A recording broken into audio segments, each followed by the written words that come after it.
स, आप तो हो उनके अंश, और उनमें जो गुण है वही गुण आप में है। आप मरना नहीं चाहते हो तो इस संसार में मरता कौन नहीं है? ईश्वर ब्रह्म नारायण भोलेनाथ सदा सर्वदा विराजमान है, जिनकी अनंत सत्ता है, सनातन है। और आप किसके अंश हो? उनके अंश हो। तो आप कैसे मर सकते हो? आप भी मरते नहीं हो, यह शरीर नष्ट होता है, आत्मा थोड़े ही मरती है। नैनम छिदन्ति शस्त्राणि नैनम दहति पावका, ना ही इसे कोई अस्त्र शस्त्र काट सकते हैं, ना ही अग्नि जला सकती है, ना ही वायु सुखा सकता है और ना ही जल गला सकता है। यह तो शरीर नष्ट होता है। इस शरीर का त्याग करके आत्मा दूसरा शरीर धारण कर लेती है। तुम कहां काल को प्राप्त होते हो? जिनके आप अंश हो वह अनंत है, तो आप भी उन्हीं के अंश हो और आप भी अनंत ही हो। उन्हीं का गुण विद्यमान है। आवश्यकता है कि आप अपने आप को पहचानो। कि दूसरा गुण, आप मूर्ख कहलाना नहीं चाहते हो। तो भाई पूर्ण ज्ञान भी किसके पास है? पूर्ण ज्ञान भी उस ब्रह्म के पास ही है, उस नारायण के पास ही है, अन्य कहीं नहीं है।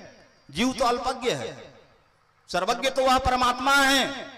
जीव को तो अपने एक दिन के कर्म का ज्ञान नहीं है। आप सुबह 4 बजे उठते हो, रात में 10 बजे सोते हो।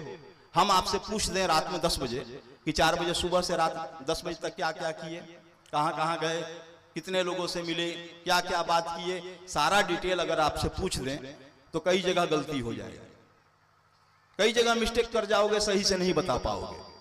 तो जीव तो अल्पज्ञ है, इसको तो अपने एक दिन के कर्म का ज्ञान नहीं है। सर्वज्ञ तो वह परमात्मा है। कैसे वह है?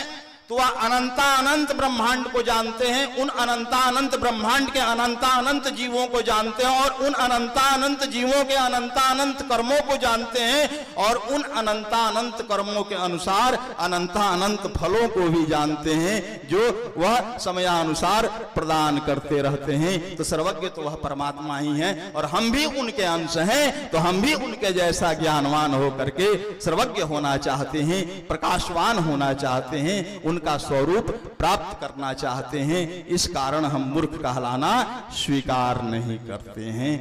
मूर्ख भी मूर्ख कहलाना नहीं स्वीकार करता है, वह ज्ञानवान कहलाना चाहता है, बुद्धिमान कहलाना चाहता है, क्योंकि उस आप प्रकाश स्वरूप के, उस ज्ञान स्वरूप के आप अंश हो।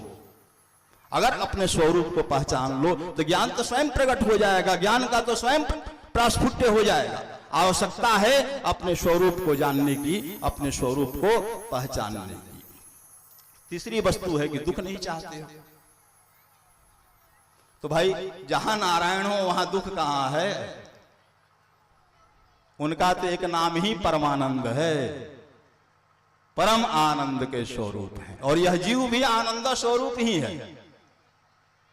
यह तो जगत माया का मोह माया का प्रपंच है कि शरीर को सत्य मान करके आप फंसे हुए हो।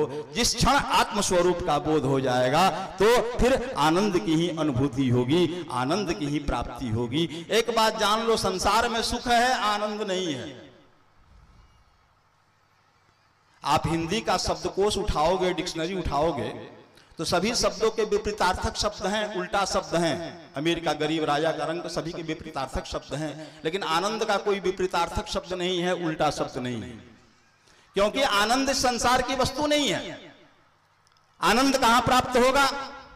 तो परमानंद ठाकुर जी के चरणों में बैठो, घंटा 2 घंटा उनके स्वरूप का दर्शन करो, उनके नाम का जाप करो, उनकी लीलाओं का गुणानुवाद करो, रिझाओ उनको, देखो, प्रयास करो।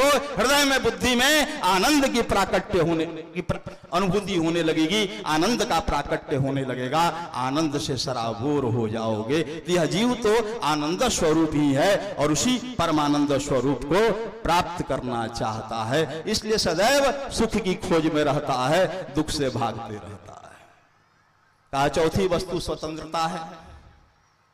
तो एक बात जान लो, इस जगत में उन परमात्मा के अतिरिक्त कोई स्वतंत्र नहीं है। जिस तरह से पशु मनुष्यों का अधीन है, उसी तरह से समस्त सृष्टि जो है उन नारायण के अधीन है, उन परमात्मा के अधीन है। अगर इस जगत में कोई स्वतंत्र है तो वह नारायण है। परम स्वतंत्र न सर पर कोई, उनके सिर के ऊपर कोई नहीं है। इस संसार में सबके ऊपर कोई न कोई है, लेकिन उनके ऊपर कोई नहीं है। और हम भी उन्हीं के अंश हैं, उन्हीं के स्वरूप हैं। तो हम भी चाहते हैं कि हमारे ऊपर भी कोई न रहे भाई। पांचवी इच्छा है निरंकुश शासन। हम शासन करना चाहते हैं। तो भाई शासन भी उन्हीं का चलता है। सभी न चाहो तरह हम गोसाई, उन्हीं का शासन भी सब पर चलता है। उनके अतिरिक्त किसी का शासन नहीं चलता है। और हम उनके अंश हैं तो हम भी शासन करना चाहते हैं। तो एक बात जान लो कि इन 5 इच्छाओं को हम रखते हैं तो कहीं ना कहीं उनके जैसा बनना चाहते हैं, यानी कि उनको प्राप्त करना चाहते हैं। हम उनके अंश हैं तो उनको पाना चाहते हैं, उनमें विलीन होना चाहते हैं। जब तक उनको प्राप्त नहीं करेंगे हमारे जीवन में स्थिरता का आगमन नहीं होगा। और देखें, निरंकुश शासन तो उस परमात्मा का ही है।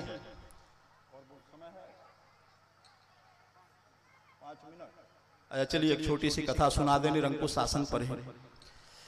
देखो, सत्ता तो उन परमात्मा की ही है। एक छोटी सी कथा के माध्यम से आपको कुछ तत्वों का बोध कराते हुए विराम को देने का प्रयास करेंगे। एक राजा के यहां एक ब्राह्मण देवता मंत्री के पद पर अभिषिक्त थे। अच्छा, बोल दीजिए। बोल दे। पप्पू कहाँ चले गए? दिलीप जी